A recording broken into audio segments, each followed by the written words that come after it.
Why do you gravitate towards storytelling? I think that storytelling is what separates us from beasts and animals. I think storytelling is what uniquely defines what it is to be human. It is the oldest thing that we have done, apart from eating and sleeping and dying. If we're going back to the sort of fantastical view of the Cro-Magnon man and prehistoric times, because I know we all kind of put like a fairy tale glaze over that. So having not lived during that era myself, I really can't comment on the accuracy of what I'm about to say. But, even before agriculture, there was a telling of a story. Even before words really existed, before there was language, it might have been like, right? But that could mean, hey, there's something over there that I just saw. That in and of itself is a story. So the most human thing is to tell stories. When people ask what I do, because I have a lot of like, you've written things, you've done this, I just say I'm a storyteller. I say that I tell stories. I am interested in the art of storytelling because it is the oldest way to connect from one human to another. It is the way that we pass on our experience.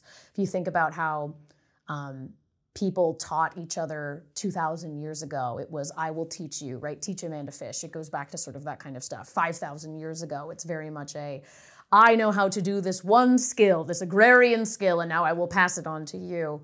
So we all do storytelling. That's just what I know. That's what I get excited about. I think when people get really, like, woo, I'm going to go home. I'm done with work and I'm going to go watch my favorite show. It triggers this little spark in us that's been there for tens of thousands of years that ultimately is why we are human beings. My dog doesn't necessarily tell a story. I love her to bits, but, she's not going to be like, well, here's my day, Mom. She's lives in the moment. A lot of animals obsessively live in the present. As far as I know, having never entered the mind of an animal before, we really are the ones that kind of ruminate on the past and think towards the future. And I think we have a concept of time because of our ability to tell story. Singing is telling a story, opera. Yes, it is. That it is. It definitely, it's telling a story, especially opera, in a really long, drawn out way. Singing is just talking on pressurized air. That's all it is. If you can speak, you can sing. There. For everyone out there who thinks they can't sing, yes, you can if you can talk. We can talk about that. But side note, opera is so interesting because or even musical theater, because it's just really elongated speech, right? If it's like, hello, I am here to tell you a story. Like terrible singing just now. But the point is that it's the same level of intent that I have in talking to you right now and trying to get an idea across. It's just like extremely stretched out, right? So the different mediums, whether it be a painting, which is here is a story that's being told in a finite space forever, over and over again, or music where it's like, here's a really weird way to tell a story where, there might be a standalone song, like a folk song that has a beginning, middle, and end, or maybe more contemporary pop where it's like we're just hearing somebody's inner monologue, but that is also a story. Or film. These are all just different mediums to do that. Singing certainly is a way of telling story. How do you get people invested in a story? It's a fine line between making it something that is generally relatable, but with a certain level of specificity that people are going to be like, oh my God, that's my life.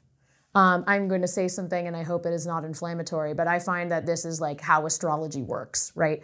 People that really buy into astrology, I think it is fundamentally vague and specific enough that people can find like, oh, wow, that really applies to me in my week, whether or not that is what is happening. And that's not my place to comment. But I think it's the same thing with storytelling. It's how do we make this universally relatable, but also deeply specific enough so that I can try to get people to be like, whoa, that was my life story. Like, thank you so much for capturing that. Thank you for saying that, because I've never seen my struggle on the big screen before. So thank you for that. I think it's walking that line. That's I love how you brought up astrology, because if you look at the weekly horoscope, right, if you covered up, and believe me, I enjoy astrology It's here and there. LA. It's fun. Yeah, it's very airy-fairy, and that's why I asked the question. Not that I haven't called that. No, never. But if you covered up the signs, it could apply to all of our weeks. Yeah. A random stranger will deliver news to you, and you're like, ooh, wow, I wonder who that is. Spicy. Right. Yeah. It could have been you were on hold, and the random stranger said, oh, okay, we see that your account, blah, blah, blah. There's the news they're delivering. It could Right. be any of us. Right.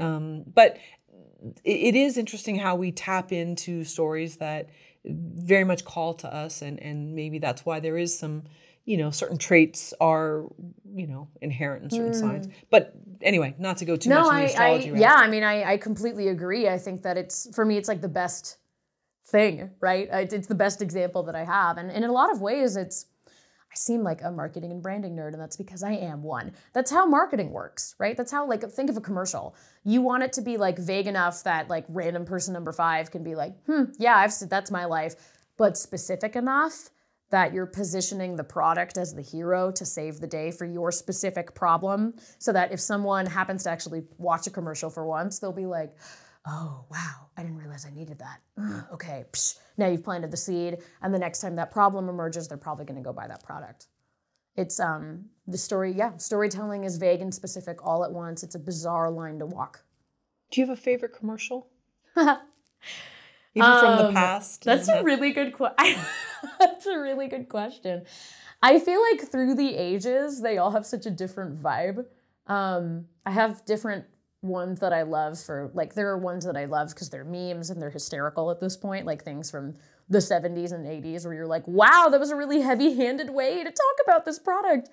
Or the 90s, the 90s I feel like was the era of jingles that never left your head, which I still could sing really Baby Bottle Pop. I could bust that one out right now. In terms of recent commercials, this isn't a favorite one, but it sticks out to me just because it was let's smack you in the face with sorrow. Google has a product, and I don't even know what it actually is called. That's what's so funny about this, is the ad stuck with me because the story was oh my God.